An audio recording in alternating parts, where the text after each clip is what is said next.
Vous êtes divorcé ou en instance de divorce? Le 3617 Sépare calcule votre pension alimentaire et sa revalorisation annuelle. 3617 Sépare, 5 francs 57 la minute.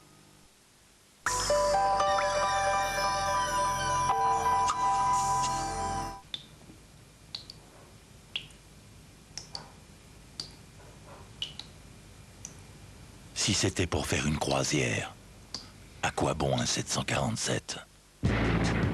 Jeudi, sur France 3. C'est tout de suite, bien, allez-y, qu'est-ce que vous attendez? Bon, ça va, Marcel, t'énerves maintenant, hein, bon. Grâce à Coluche, envolez le stress des vacances. Ah, c'est vous! On voyage C'est drôle. avec rire accompagné. Allô, ZZ? Monsieur le père, vous m'entendez? À l'arrivée, le voisin souriant vous attend. Y a rien. Merci Coluche. C'est bien. Et c'est bien d'avoir invité les copains.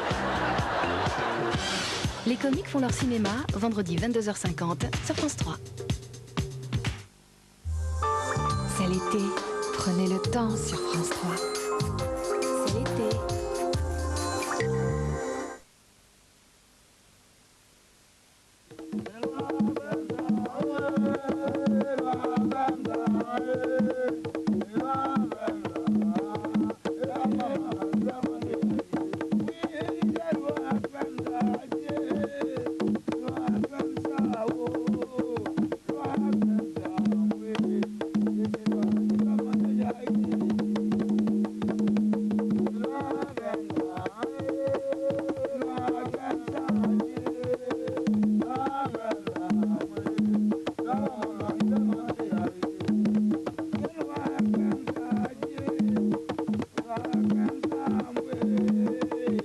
Une fois, bien des années avant la mort de mon corps, j'étais mort dans mon esprit. J'étais allongé raide mort dans mes rêves à la dérive, comme des voiles de mariée, en spirale dans le vent. J'étais mort dans tous mes sens. Soudain, une de nos îles me rendit à la folie à l'échelle d'une femme. Le temps d'Adriana Siloé, le miroir qui prend racine dans un soleil coupé en amande.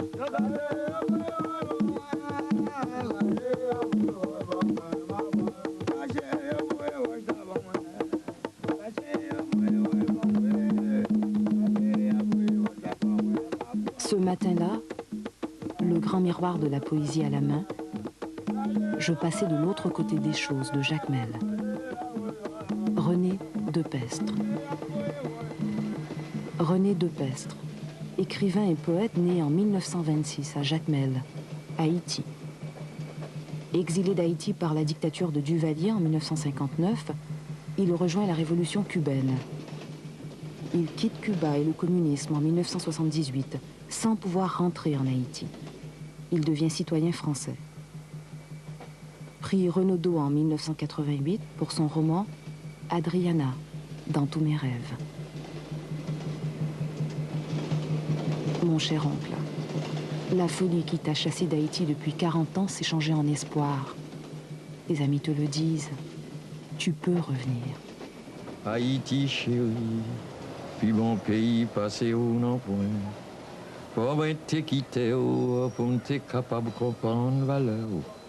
Pour moi t'as loin pour me capable d'apprécier pour me vraiment tout ça où t'es pour moi. Haïti chérie, puis bon pays passé au non point. Le pays t'attend. Quand reviendras-tu? Je crois que le pays quand même a besoin de toi. Et puis, il est temps que tu reviennes. Je crois que comme Ulysse, maintenant tu as fait un beau voyage. Et tu peux revenir vivre entre les siens le reste de ton âge. Tu as écrit des choses inoubliables sur l'exilé haïtien. Cela fait des siècles que j'écris le nom d'Haïti sur la plage et chaque fois la mer vient et emporte le sable. Tu as été le grand poète de l'exil, maintenant il n'y a plus d'exil. Et tu peux rentrer quand tu veux. Et alors écoute René, il faut que tu nous redonnes courage, il faut que tu rechantes l'Haïti de tes rêves.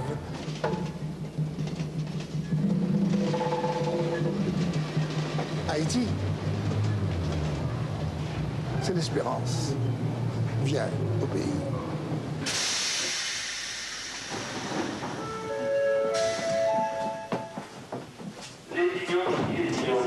Lézignan, 1 minute d'arrêt. Le train à destination de Nambour, Béziers, Arles, Tête, Candiac et Montpellier va partir. Mon cher homme,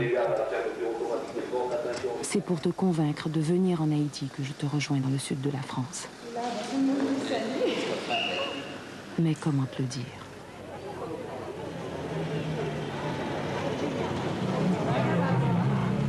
Mais tu as dû quitter Haïti, tu es devenu un parfait nomade, tu en as fait un mode de vie. Et en ce moment, tu es en train de t'enraciner. C'est exactement ma définition de mon identité. Mon identité est celle d'un nomade enraciné.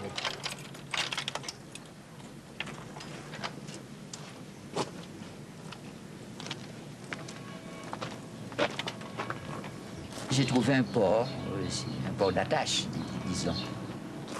Parce que toute proportion gardée, c'est un peu comme la maison où se passe le roman. Enfin, on n'en finit pas de mêler la fable et la fiction. Comme je vis dans la fable et la fiction sans arrêt, donc c'est bien d'habiter dans un endroit pareil. Mais en Haïti, tes parents avaient fait des moyens quand même assez modestes. Tu n'as jamais habité de maison comme celle-là. Oui, j'habitais dans des maisons comme ça, par l'imagination, n'est-ce pas? Et peut-être pas par mes parents, mais par exemple la maison Vitale où j'ai situé l'histoire d'Adriana. Tout à fait. C'est une maison magique aussi, qui avait un jardin superbe. Donc je voyais autour de moi à Jacmel des lieux comme ça. Mais comment tu as pu raconter Haïti avec autant de proximité par rapport à Jacmel en étant ici après 40 ans d'absence? Moi, je suis un Haïtien, comme on dit, un créole natif natal, qui n'a pas dit adieu à son pays quand il est parti la première fois, que j'ai porté avec moi partout, non? Mais tout en m'enracinant ailleurs, parce que très tôt, très précocement, j'ai eu le sentiment que le chez-soi n'était pas suffisant. Être haïtien n'était pas suffisant. Étant donné qu'on vit dans un monde pluriel, dans un monde choral, n'est-ce pas? Donc, en découvrant le tout-monde, du fait même de mes ennuis comme agitateur politique, agitateur communiste, que j'étais dans les années 50, n'est-ce pas? Le communisme m'a permis de découvrir, je lui dois cela, le tout-monde. Et je ne regrette pas cette découverte, tout en restant très attaché à mon pays. J'ai fait de mon exil une forme d'enracinement successif. Et j'ai vu un plante une fois, je crois que c'est à l'île Maurice, qu'on trouve dans l'océan, un peu partout autour de l'océan Indien, dans l'Inde aussi, une plante qu'on appelle le banyan. Eh bien, le banyan, c'est une plante qui monte et qui redescend en poussant de nouvelles racines, donc qui monte et descend successivement. C'est un système végétal. Et je conçois ma vie un peu comme ce système végétal qui permet de passer d'un pays à l'autre sans difficulté, sans tragédie, sans drame. Moi, je crois que c'est mieux, puisque nous vivons dans une époque où il faut se déplacer.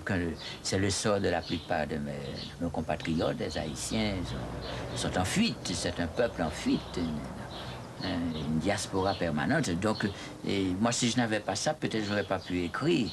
J'aurais pu être stérilisé, être un déraciné purement et simplement. C'est-à-dire que je peux être n'importe quoi, mais sauf un déraciné.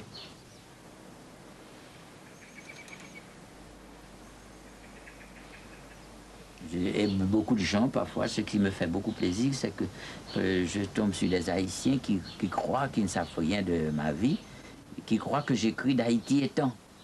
Parce que dans mes écrits, on ne peut pas savoir quel est le lieu où j'écris matériellement, où est ma table, où est posée ma table.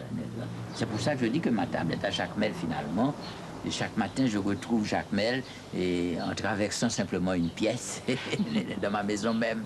Et quand j'écris, ce pupitre, le matin, j'ai le sentiment, tout en ayant à ma droite une vigne et les cyprès du cimetière de Lézignan-Corbière, n'est-ce pas? J'ai des manguiers aussi. Ce platane, parfois je le déguise en manguier haïtien, pourquoi pas, je fais une greffe personnelle, n'est-ce pas, fantastique. Au lieu d'avoir un platane, j'ai un cocotier, disons, n'est-ce pas, à ma portée. J'ai comment on appelle cet arbre, l'arbre véritable, n'est-ce pas, qui est un arbre superbe. Donc, je l'ai aussi, d'autres arbres tropicaux. On peut faire ça, c'est à la portée de tout le monde, n'est-ce pas.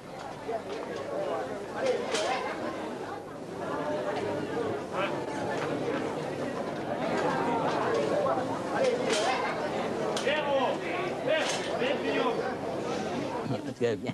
Au revoir. Oui. Alors, ma nièce va me faire un loto. Peut-être qu'elle me portera chance. Alors, vous me donnez un ticket? Un ticket bleu? Un ticket bleu pour me Un multiple, comme d'habitude? Un multiple. Pourquoi tu joues à ça? Parce que je crois au hasard. J'ai deux fers au feu, la nécessité et le hasard. Quand je ne gagne pas un tableau, je gagne. Et tu gagnes beaucoup? La nécessité, c'est mon travail d'écrivain et je gagne de temps en temps, pas beaucoup. Dans chacune des cases? Et là où tu veux, comme veux. ça te vient. Mais ce sont des chiffres plus ou moins magiques si tu en as. Voilà, il y en a 8. Même le loto, c'est... Le loto fait partie de la vie, du destin des gens. 1, 2, 3, 4. Et si tu gagnes? Bon, on peut gagner, il m'arrive de gagner.